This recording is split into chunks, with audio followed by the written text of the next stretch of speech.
I just found out my best friend has been sabotaging every single one of my relationships for the last 8 years. Every guy I thought ghosted me, it was her. She lied, manipulated, and even messaged my boyfriends behind my back, pretending to protect me while making me look desperate and toxic. I caught her red-handed when my new boyfriend showed me the messages she'd been sending him, so I decided to give her a taste of her own medicine. I'm still shaking as I type this. What I discovered 3 days ago has completely shattered my world and made me question everything I thought I knew about friendship, trust, and the person I considered my sister for the past 8 years. My name is Emma, I'm 28 years old, and I've been single for most of my adult life despite desperately wanting a relationship. I always thought I was just unlucky in love, that I picked the wrong guys, or that there was something fundamentally wrong with me that drove men away. My best friend Melissa has been my rock through all of this heartbreak, always there with ice cream and tissues, telling me that the right guy would come along eventually. Turns out Melissa has been the reason I've been single all along. Let me start from the beginning, because this story is so twisted and calculated that I'm still having trouble believing it myself. Melissa and I met during our junior year of college at State University. We were both psychology majors, both from small towns, both trying to figure out who we were in the big city. She was everything I wasn't, confident, outgoing, effortlessly beautiful, with this magnetic personality that drew people to her. I was the quiet, studious type who preferred books to parties. We became inseparable almost immediately. She helped bring me out of my shell, dragged me to parties, taught me how to do my makeup, and basically transformed me from a wallflower into someone who actually had a social life. I was so grateful to have found someone who seemed to genuinely care about me and want the best for me. After graduation, we both stayed in the city and got apartments just a few blocks from each other. We saw each other almost daily, shared everything, and I truly believed she was the best friend I'd ever have. She was the maid of honor at my sister's wedding, the first person I called with good news or bad news, and the only person who knew all my secrets and insecurities. My dating life, however, was a complete disaster from the start. It started senior year with Jake, a guy from my statistics class. We'd been studying together for weeks and I was getting serious butterflies. He was sweet, funny, and actually seemed interested in me. Melissa knew I had a huge crush on him and was always encouraging me to make a move. One night at a party, Jake and I were finally having a real conversation, sitting outside on the porch away from the crowd. We were talking about books, our families, our dreams after graduation. You know, those deep conversations that make you feel like you're really connecting with someone. I was thinking this might finally be it, my first real relationship. Then Melissa appeared, looking absolutely stunning in a red dress I'd never seen before. She sat down next to us and immediately inserted herself into our conversation. Within 20 minutes, she was touching Jake's arm, laughing at everything he said, and basically making it impossible for me to get a word in. I felt awkward and invisible, so I eventually excused myself to go to the bathroom. When I came back, they were gone. I found them inside, dancing together, her body pressed against his as he whispered something in her ear that made her throw her head back and laugh. My heart sank, but I told myself I was overreacting. Maybe they were just dancing as friends. Maybe nothing was happening. The next week, Jake stopped sitting with me in statistics. When I tried to talk to him after class, he was polite but distant. He mumbled something about being busy with his thesis and not having time to study together anymore. I was devastated, but Melissa was right there to comfort me. She told me Jake was probably just intimidated by my intelligence, and that any guy who couldn't handle a smart woman wasn't worth my time. She brought over wine and chocolate, and we had a girls' night where she assured me that I was amazing and Jake was an idiot. I never suspected that she had anything to do with it. In fact, I was grateful to have such a supportive friend. 2 weeks later, I saw Jake and Melissa making out at another party. When I confronted her about it the next day, she looked genuinely shocked and apologetic. She said it just happened, that she was drunk, and he came on to her, and that she felt terrible about it. She cried and begged for my forgiveness, saying our friendship meant more to her than any guy. I forgave her. I actually felt bad for making her feel guilty about something that was clearly Jake's fault. After all, he was the one who led me on, and then chose her. Looking back now, I realize this was the template for everything that followed. After graduation, my dating life continued to be a series of promising starts that fizzled out in confusing and hurtful ways. Every guy I met seemed interested at first, would ask for my number, maybe go on a date or two, and then would suddenly become distant and eventually disappear entirely. Melissa was always there to analyze what went wrong. She'd dissect every text message, every interaction, and always had theories about why these guys weren't right for me anyway. She was like my personal dating coach and therapist rolled into one. About 6 months after graduation, I started going to this little coffee shop near my apartment every morning before work. There was this cute barista named David who would always smile at me and eventually started writing little jokes on my coffee cup. We'd chat while he made my latte, and I found myself looking forward to seeing him every morning. One day, he wrote his number on my cup along with a note asking if I wanted to grab dinner sometime. I was over the moon. I immediately texted Melissa with a photo of the cup, and she seemed so excited for me. We went on our first date that Friday night, and it was perfect. He was funny, intelligent, easy to talk to, and seemed genuinely interested in getting to know me. We talked for hours over dinner, and when he walked me to my car, he gave me this sweet, gentle kiss that made my knees weak. I was already mentally planning our second date when I got home. Melissa called me the next morning wanting to hear every detail, and I gushed about how amazing David was, and how I thought this might really be something special. She listened to everything, and seemed genuinely happy for me. David texted me Sunday afternoon asking if I wanted to meet up that evening for a walk in the park. I was getting ready to leave when Melissa showed up at my apartment in tears. She said she'd had a huge fight with her boyfriend Mark, and needed someone to talk to. She was sobbing and begging me not to leave her alone. As much as I wanted to see David, I couldn't abandon my best friend when she needed me. I texted David to reschedule, and spent the evening comforting Melissa and listening to her relationship problems. This happened 3 more times over the next 2 weeks. Every time David and I made plans, Melissa would have some crisis that required my immediate attention. A family emergency, a work disaster, a mental health crisis. There was always something urgent that couldn't wait. I started to feel guilty about prioritizing a new guy over my best friend who clearly needed my support. David was understanding at first, but I could tell he was getting frustrated with me constantly having to cancel or reschedule. The final straw came when we were supposed to go to a concert together. I'd been looking forward to it all week, and David had spent a lot of money on the tickets. An hour before he was supposed to pick me up, Melissa called sobbing because she said she thought Mark was cheating on her and she was having a panic attack. I called David and told him I couldn't make it to the concert. He was quiet for a long moment and then said, "Emma, I like you a lot, but I can't be with someone who's not ready to prioritize a relationship. It seems like you're dealing with a lot right now, and maybe this isn't the right time for you to be dating." He wasn't mean about it, but it was clear he was ending things. I was heartbroken, but I also felt like he was right. Maybe I wasn't ready for a relationship relationship if I couldn't even show up consistently? Melissa, meanwhile, worked things out with Mark within a few days, and I never heard about his supposed cheating again. A few months later, I joined a new gym and started taking yoga classes. There was this guy, Michael, in my Wednesday evening class who seemed really nice. He was always friendly, would save me a spot if I was running late, and eventually asked if I wanted to grab a smoothie after class sometime. I was hesitant to start dating again after the David situation, but Melissa encouraged me to give it a shot. She said I shouldn't let one bad experience make me give up on love. Michael and I started hanging out after yoga classes regularly. He was different from the guys I usually went for. More laid back, outdoorsy, into hiking and camping. He was showing me a side of myself I didn't know existed, and I was starting to fall for him. We'd been seeing each other for about a month when he invited me to go hiking with him and some of his friends that weekend. I was excited to meet his friend group and see how I fit in with his social circle. Melissa was visiting her parents that weekend, so I couldn't get her input on what to wear or how to act, which honestly made me a little nervous. I'd become so dependent on her advice for everything dating related. The hike was amazing. His friends were welcoming and fun, and Michael was so sweet and attentive. We held hands on the trail, shared snacks, and I felt like I was finally part of a couple. One of his friends even commented on how cute we were together. When Michael dropped me off that evening, he kissed me goodnight and said he was really glad I'd come. He told me his friends loved me and that he was excited for me to hang out with them more. I was floating on cloud 9. Melissa got back from her parents' house the next day, and I couldn't wait to tell her about the hike and how well things were going with Michael. But when I called her, she sounded weird and distant. She said she'd run into Michael at the grocery store that morning and they'd gotten to talking. According to her, he'd seemed uncomfortable when she mentioned that she was my best friend and had made some comment about how I was a lot more clingy than he'd expected. I was confused because that didn't match his behavior at all from the day before. When I pressed her for details, she said he'd mentioned that I'd been texting him too much and that he was feeling smothered. She said he'd asked her for advice on how to let me down easy because he wasn't ready for something serious.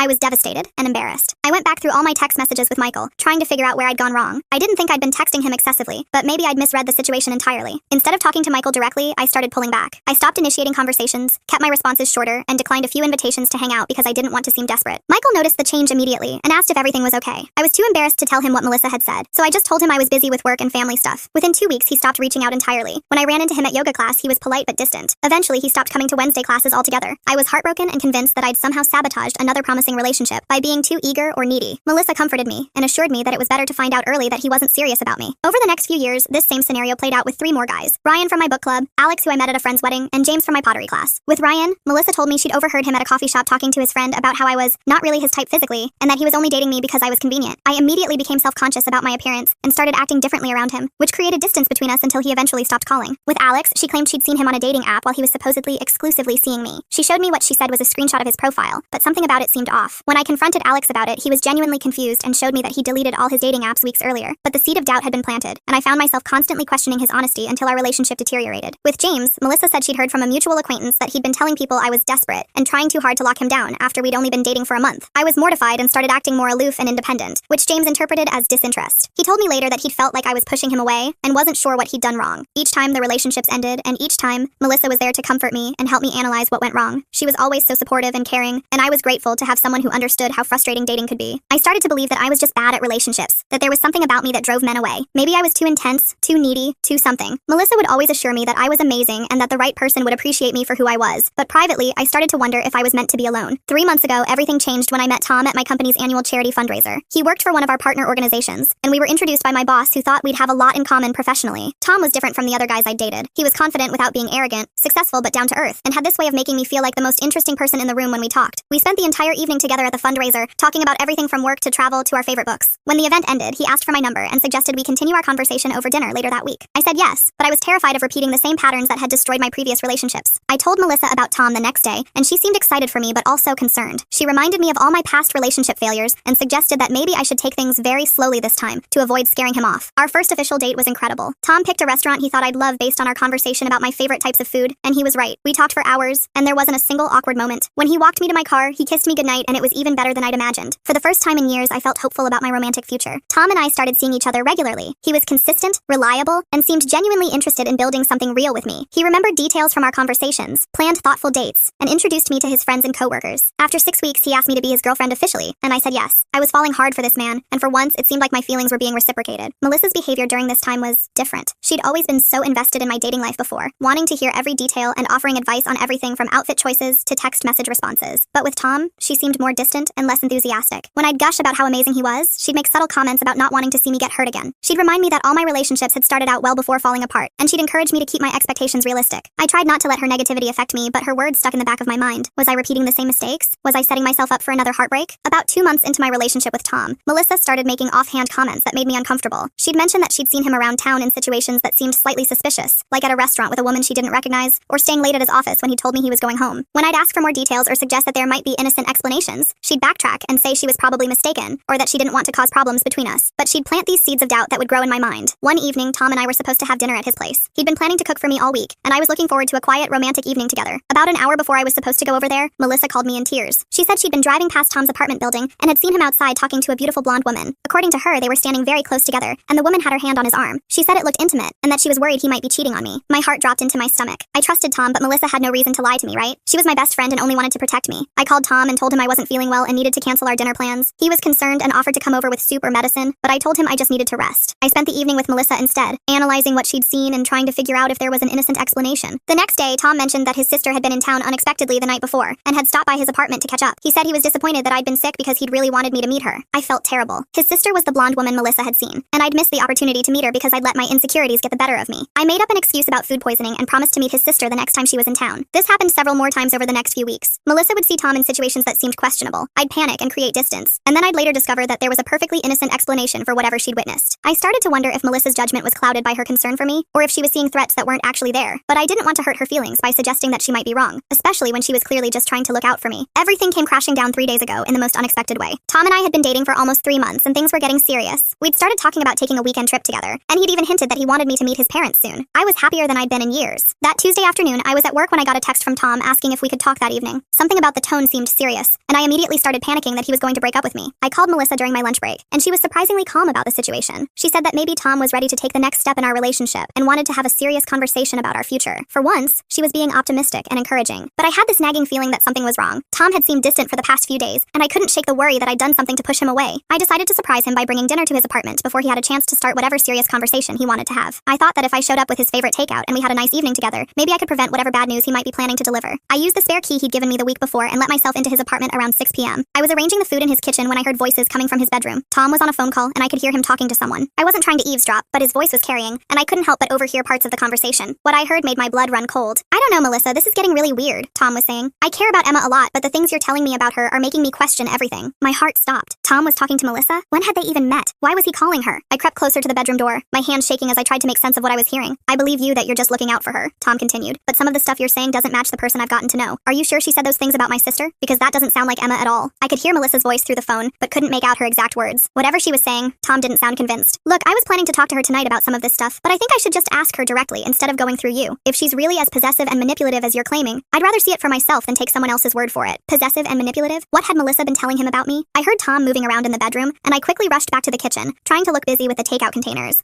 A few minutes later, he emerged looking stressed and distracted. "Hey, babe," he said, seeming surprised to see me. "I didn't know you were coming over." "I wanted to surprise you with dinner," I said, studying his face. "Is everything okay?" "You look upset." He was quiet for a moment, clearly debating how much to tell me. Finally, he sighed and said, "Emma, I need to ask you something, and I want you to be completely honest with me." I was stunned, but I nodded. "Your friend Melissa has been contacting me," he said. "She's been telling me things about you that don't match the person I've gotten to know, and I'm really confused." "What kind of things?" I asked, though I wasn't sure I wanted to know the answer. Tom ran his hands through his hair. "She's been saying that you've been talking to her about how you think I'm not good enough for you, that you're only dating me until something better comes along. She said you made fun of my job and my apartment when you were talking to her. She also told me that you said some pretty harsh things about my sister after I mentioned her." I felt like I'd been punched in the stomach. "Tom, I would never say any of those things. I love your job. I think your apartment is great, and I was disappointed that I missed meeting your sister, not critical of her." "That's what I thought," he said, looking relieved. "But Melissa seemed so concerned about you, and she said she was worried that you were going to break my heart. She had all these specific details about conversations you two supposedly had. When has she been contacting you?" I asked. "And how did she even get your number?" Tom looked uncomfortable. "She friended me on Facebook about a month ago. Said she wanted to get to know the guy who was making her best friend so happy. At first it seemed sweet that your friend cared enough to reach out. Then she started messaging me. Just casual stuff about how happy you seemed and how glad she was that you'd found someone. But over the past few weeks, the messages have gotten weird. She's been telling me all these things you supposedly said, and warning me that you have a pattern of getting bored with guys and breaking their hearts." I felt sick. All those times Melissa had seemed less enthusiastic about Tom. All her warnings about keeping my expectations realistic. She'd been actively working to undermine my relationship. "Tom, I need you to know that I have never said any of those things to Melissa or anyone else. I don't know why she would tell you that, but it's not true." He studied my face for a long moment, then nodded. "I believe you. That That's why I wanted to talk to you about it instead of just taking her word for it. But Emma, this is really concerning. Why would your best friend try to sabotage your relationship? I didn't have an answer for him because I couldn't understand it myself. Why would Melissa do this to me? Can you show me the messages she sent you? I asked. Tom hesitated, then got his phone and pulled up his Facebook messages. What I saw there made me feel like I was going to be sick. Melissa had been messaging Tom for weeks, gradually escalating from friendly introductions to expressing concern about my intentions. She'd told him that I'd called him boring, that I'd said his apartment was too small, that I was embarrassed to introduce him to my other friends. She'd claimed that I'd made fun of his career choice and said I was only dating him because I was lonely. None of it was true. I'd never said any of those things to anyone, let alone to Melissa. If anything, I'd been gushing about how amazing Tom was every time we talked. But the messages were so detailed and specific that I could see how Tom might have believed them, especially coming from someone who claimed to be my best friend and to have my best interests at heart. I don't understand, I whispered, scrolling through message after message of lies about me. Why would she do this? That's when everything clicked into place. The pattern that had been destroying my relationships for years suddenly made perfect sense. It wasn't that I was bad at dating or that I chose the wrong guys. It was Melissa. It had always been Melissa. I stayed up all night that Tuesday, going through years of memories and re-examining every relationship that had failed. With Tom's revelation fresh in my mind, I could finally see Melissa's manipulation for what it was. Jake in college. I'd trusted Melissa's version of events, but now I realized she'd probably pursued him deliberately after seeing how much I liked him. The accidental hookup had been calculated. David the barista. All those emergencies that required me to cancel dates had been perfectly timed to make me look unreliable and uninterested. I'd prioritized her crises over my relationship, and she'd known exactly how to manipulate my guilt and loyalty. Michael from yoga. She'd never run into him at the grocery store. She'd probably sought him out and planted seeds of doubt about my intentions, just like she'd done with Tom. When I'd started pulling back based on her lies, it had become a self-fulfilling prophecy. Ryan, Alex, and James. All the information she'd shared about what they'd supposedly said or done had probably been fabricated. I'd damaged those relationships myself by acting on false information, creating the exact outcomes she'd predicted. For 8 years, Melissa had been systematically sabotaging my love life while positioning herself as my supportive best friend. She'd been the one creating the problems and then comforting me when the relationships inevitably failed. But why? What could she possibly gain from keeping me single and miserable? Wednesday morning, I called in sick to work and drove to Melissa's apartment. I needed to confront her, but I also needed to be smart about it. If she'd been manipulating me for this long, she was clearly skilled at deception and would probably try to gaslight me if I confronted her directly. Instead, I decided to test her. I was going to tell her about Tom's conversation with me, but leave out the part about him showing me the Facebook messages. I wanted to see what she would say, how she would try to explain or justify her behavior. Melissa seemed surprised but pleased to see me when she answered the door. Emma, what are you doing here? Shouldn't you be at work?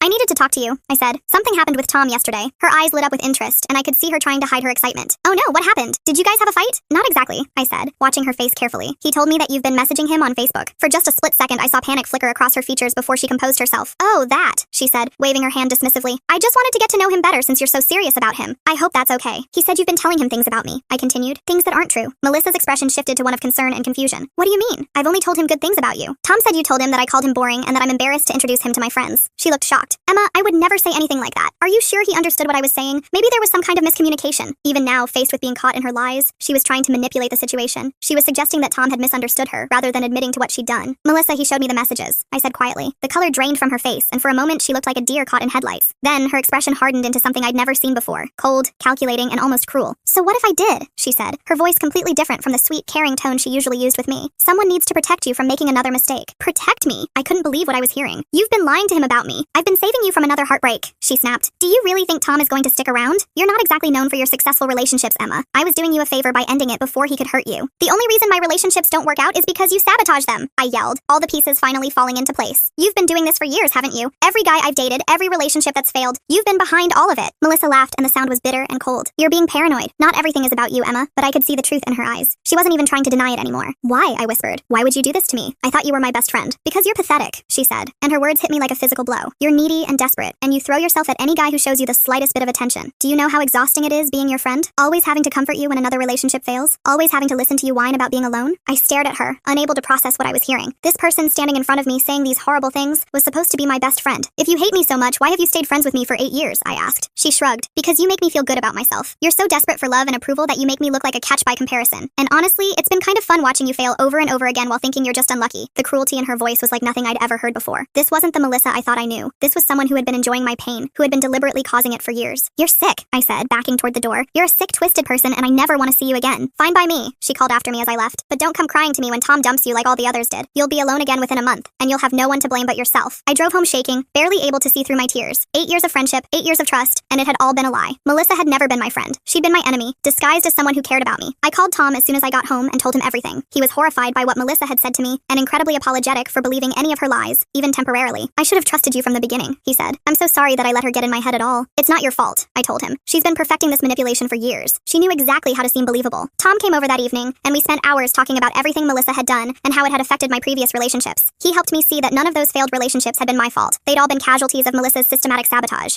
The thing that gets me, Tom said, is that she was supposed to be your best friend. The person who should have been rooting for your happiness was actively working against it. That night, I blocked Melissa on all social media platforms and deleted her number from my phone. I also reached out to a few mutual friends to let them know that our friendship was over and why. I didn't want to create drama, but I also didn't want Melissa to be able to spread lies about why we'd stopped talking. The response from our friend group has been mixed. Some people were shocked and immediately supportive. Others seemed skeptical and suggested that maybe there had been some kind of misunderstanding. A few friends told me they'd always thought something was off about Melissa's behavior but hadn't wanted to say anything. My sister was furious when I told her what had happened. She'd never particularly liked Melissa and said she'd always gotten a weird vibe from her, especially around guys. She felt terrible that I'd been dealing with this manipulation for so long without realizing what was happening. My parents were supportive but concerned. They kept asking if I was sure about what I'd discovered, which was frustrating but understandable. It's hard for people to believe that someone could be that calculated and cruel, especially to someone they claim to love. It's been 3 months now since I discovered the truth about Melissa, and I'm still processing everything. Some days I feel angry and betrayed. Other days I feel stupid for not seeing through her manipulations sooner. Tom has been incredibly patient and understanding throughout this whole process. Instead of running away from the drama and complications, he stuck by my side and helped me work through the emotional fallout. Having his support has meant everything to me. We're still together and stronger than ever. Without Melissa's interference, our relationship has been able to develop naturally and honestly. We've talked about everything: our fears, our past experiences, our hopes for the future. For the first time in my adult life, I'm in a relationship that feels genuine and uncomplicated. About a month after the confrontation with Melissa, I made a decision that scared me but felt necessary. I decided to reach out to some of my ex-boyfriends to apologize for my behavior and to see if I could get closure on those failed relationships. I started with Michael from the yoga class because his ending had always bothered me the most. He'd seemed so genuine and confused when things fell apart between us, and I wanted to know what had really happened from his perspective. I found him on Instagram and sent him a message explaining that I'd discovered my friend had been interfering in my relationships and that I wanted to apologize for how things had ended between us. I wasn't expecting a response, but he wrote back within a few hours. His message was eye-opening and heartbreaking. He told me that he'd been really falling for me and had been confused when I'd suddenly become distant and cold. He said he'd tried to figure out what he'd done wrong, but had never been able to understand what had changed. I kept thinking about our hiking day and how perfect everything had felt, he wrote. Then it was like you became a different person overnight. I figured I'd misread the situation or moved too fast, but I never understood what happened. When I told him about Melissa's lies about him wanting space and feeling smothered, he was shocked. He said he'd never spoken to anyone fitting her description and had definitely never said any of those things about me. Emma, I was planning to ask you to be my girlfriend that week, he admitted. I'd even bought tickets to this concert I thought you'd love. When you started pulling away, I was devastated. Reading his message, I felt this overwhelming sadness for what we both lost because of Melissa's manipulation. We'd been on the verge of something real, and she destroyed it with her lies. Michael and I exchanged a few more messages, and while we both agreed that too much time had passed to try to rekindle anything romantic, it was healing to finally understand what had really happened between us. I also reached out to David, the barista. His response was shorter, but equally revealing. He said he'd been really disappointed when I kept canceling our plans, and had eventually assumed I wasn't actually interested in dating him. He'd moved to a different city for work about a year after we'd stopped seeing each other, but he remembered our brief time together fondly. You seem so genuine and interesting, he wrote. I was bummed when it didn't work out, but I figured you were probably just being polite when you said yes to that first date. These conversations were painful, but necessary. They confirmed what I'd suspected, that my relationships had been failing not because of anything inherently wrong with me, but because Melissa had been systematically undermining them. As word spread through our social circle about what had happened between Melissa and me, several people came forward with information that made the scope of her manipulation even clearer. My friend Jessica, who had been in our extended friend group for years, told me that Melissa had often made subtle negative comments about my relationships when I wasn't around. She'd never said anything directly damaging, but she'd plant seeds of doubt about whether my boyfriends were really serious about me or whether I was reading too much into their interest. She had this way of making it seem like she was just being realistic or protective, Jessica explained. Like when you were dating Alex, she kept mentioning how she'd seen him checking out other women when you weren't looking. Nothing I could really call her out on, but it made me question whether he was as into you as you thought. Another friend, Marcus, told me something even more disturbing. He said that at a party about 2 years ago, Melissa had approached him and suggested that maybe he should ask me out because I was desperate for male attention and would probably say yes to anyone who showed interest. It felt weird and kind of mean-spirited, Marcus said, like she was treating you as some kind of charity case. I told her I didn't think of you that way and that she should have more respect for her supposed best friend. The more these stories came out, the clearer it became that Melissa's sabotage hadn't been limited to just the romantic relationships I knew about. She'd been working to undermine my reputation and self-esteem in ways I'd never even realized. About 6 weeks after our confrontation, Melissa launched what I can only describe as a smear campaign against me. She started telling people in our social circle that I'd turned on her because she'd tried to warn me about Tom's supposed red flags. According to the version she was spreading, she discovered that Tom was a player who had been talking to multiple women, and when she tried to protect me by telling me about it, I'd accused her of lying and ended our friendship. Some people who didn't know the full story began to question whether I'd overreacted or misunderstood Melissa's intentions. A few mutual acquaintances even reached out to suggest that maybe I should give her another chance and try to work things out. This was incredibly frustrating because it showed how skilled Melissa was at manipulation. Even after being caught in her lies, she was still able to spin the narrative in a way that made her look like the victim, and me look like the unstable, paranoid friend. Tom was furious when he heard about the stories she was spreading. He offered to speak to anyone who would listen about what had really happened and show them the Facebook messages she'd sent him. I'm not going to let her destroy your reputation the way she destroyed your relationships, he said. Fortunately, most of our close friends saw through Melissa's lies, especially once Tom corroborated my version of events with evidence. The people who mattered most stood by me, and I realized that anyone who chose to believe her version without asking for my side probably wasn't worth keeping as a friend anyway. About 2 months after everything came to light, I decided to start seeing a therapist. I wanted to understand how I'd been so blind to Melissa's Melissa's manipulation for so long and to make sure I didn't fall into similar patterns in the future. Dr. Sarah, yes, another Sarah, the irony wasn't lost on me, was incredibly helpful in helping me process what had happened. She explained that people like Melissa are often very skilled at identifying and exploiting others' insecurities and vulnerabilities. You were young when you met her, still figuring out who you were and how to navigate relationships, she explained. She positioned herself as an expert and authority figure in your life, and then used that position to control and manipulate you. Dr. Sarah helped me see that my trusting nature and loyalty weren't character flaws, even though they'd been exploited. She also helped me work through the complex emotions I was feeling. Not just anger at Melissa, but grief for the friendship I thought I'd had and shame at having been deceived for so long. It's important to remember that this wasn't your fault, she reminded me repeatedly. Melissa's behavior was calculated and predatory. The fact that you trusted your supposed best friend doesn't make you naive. It makes you human. Through therapy, I also started to understand some of the patterns in my past relationships that had made me vulnerable to Melissa's interference. I'd been so insecure about my worth as a partner that I'd been quick to believe negative information about myself or my relationships. When someone tells you that a guy doesn't really like you or that you're being too clingy and you immediately believe them without question, that suggests some underlying self-esteem issues, Dr. Sarah pointed out. She was right. I'd been so convinced that I was somehow defective or unlovable that I'd been primed to accept any explanation for why my relationships were failing, even when those explanations came from someone who supposedly cared about me. As I worked through everything in therapy, I started to see some troubling patterns in Melissa's behavior that went beyond just sabotaging my romantic relationships. Looking back, I realized that she'd often been subtly competitive with me in other areas of life too. When I'd gotten a promotion at work, she'd made comments about how I was probably going to become a workaholic and lose sight of what was really important. When I'd started taking art classes and discovered a talent for painting, she'd suggested that I was going through a phase and would probably lose interest soon. She'd never been outright discouraging, but she'd had a way of diminishing my accomplishments and making me question my decisions. I'd internalized a lot of her subtle criticisms without even realizing it. Dr. Sarah called this covert narcissism, a pattern of behavior where someone maintains a caring, helpful exterior while actually working to undermine and control the people around them. People like this often target individuals who are kind, trusting, and somewhat insecure, she explained. They present themselves as indispensable friends or advisors while actually working to keep their victims dependent and isolated. This description fit Melissa perfectly. She'd made herself seem essential to my life while actually working to ensure that I didn't have other sources of support or validation. It's been 8 months now since I discovered the truth about Melissa, and my life has changed dramatically. My relationship with Tom continues to grow stronger every day. Without the constant undercurrent of anxiety and self-doubt that Melissa had been fostering, I've been able to relax and be myself in the relationship. Tom and I have talked about moving in together, and for the first time in my life, I'm not second-guessing whether I'm moving too fast or reading too much into his interest. I trust his words and actions because I no longer have someone whispering poison in my ear about his supposed hidden motives. I've also been working on rebuilding my self-confidence and learning to trust my own judgment. It's been harder than I expected. After years of having Melissa as my primary advisor on everything from career decisions to outfit choices, I've had to relearn how to make decisions independently. But it's also been liberating. I've discovered that I actually have pretty good instincts when I trust them. I've made some new friends through Tom's social circle and my art classes, and I've been more selective about the people I let into my inner circle. I've also reconnected with some old friends that I drifted away from during my years with Melissa. Several of them admitted that they'd never liked her and had felt uncomfortable around her, but hadn't wanted to interfere in my friendship. She always seemed to be watching and judging everything, my college friend Amy told me, like she was taking notes on everyone's weaknesses. It made me not want to be around her, which meant I ended up seeing less of you too. This was another painful realization, that Melissa's presence in my life had actually isolated me from other potential friends and support systems. She'd been my primary social connection for so long that I'd let other relationships fade. About 4 months ago, Tom suggested that we should consider reporting Melissa's behavior to the police. He was concerned that what she'd done might constitute harassment or fraud, and he wanted to make sure she couldn't do the same thing to other people. I consulted with a lawyer who specialized in harassment cases, but unfortunately, there wasn't much legal recourse available. Melissa hadn't threatened me physically, hadn't stolen money or property, and most of her manipulation had been psychological rather than criminal. What she did was morally reprehensible and emotionally damaging, the lawyer explained, but it's not technically illegal to lie to someone about their relationships or to manipulate them psychologically. The lawyer did suggest that if Melissa had cost me money through the dates I'd missed or relationships that might have led to financial stability, there might be grounds for a civil suit, but the damages would be difficult to prove and probably not worth the cost and emotional toll of litigation. In the end, I decided that the best revenge was living well and moving on with my life. I didn't want to give Melissa any more of my time or energy, even in the context of legal proceedings. This experience has taught me some hard but valuable lessons about friendship, trust, and self-worth. First, I've learned to trust my own instincts more, and to be wary of people who seem to have an opinion about every aspect of my life. A real friend supports your happiness and celebrates your successes, rather than constantly finding reasons to worry or criticize. Second, I've realized the importance of maintaining multiple sources of support and advice. Having Melissa as my primary confidant and advisor made me vulnerable to her manipulation. Now I have several close friends and family members I can turn to for different perspectives. Third, I've learned that someone's behavior toward others is often a better indicator of their character than how they treat you personally. Melissa had always been sweet and supportive to me directly, but looking back, I can see that she was often subtly critical or dismissive of other people in our social circle. Most importantly,